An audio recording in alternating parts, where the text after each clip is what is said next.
প্রত্যেকদিন স্লোগান হচ্ছে এইটা চাই না, ওইটা চাই না, মারামারি, শাহবাগ, পলাশবাড়ি। সেই পলাশবাড়িতে দেখা যাচ্ছে 81 ফুট রাম মন্দির হচ্ছে, আর প্রত্যেক দিন মিছিল হচ্ছে রাম মন্দির চাই না, মালাউন্ডা দেশ ছেড়ে চলে যাও, হিন্দুরা চলে যাও, মিছিল করতেছে। তাদের পোশাকটা দেখলেই বুঝি আমি তারা কারা।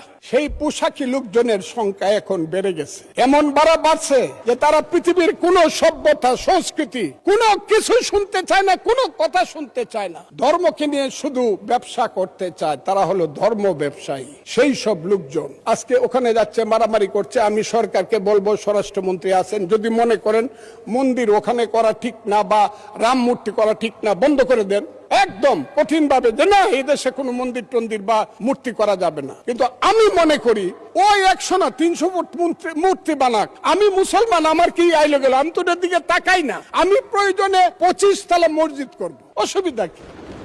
ওর মন্দিরে নামাজ করবে, পূজা করবে, আমি আমার মসজিদে নামাজ পড়বো, অসুবিধা কি? একসাথে কি আমরা থাকবো না? ওরা কি 9% মানুষ, 1.5 কোটি মানুষ, ওরা কি থাকবে না এই দেশের? এদের দেশ। 14 পুরুষ আগে তো এদেরই দেশ ছিল। এটা 1204 খ্রিস্টাব্দের আগে এইখানে হিন্দু এবং বৌদ্ধদের দেশ ছিল।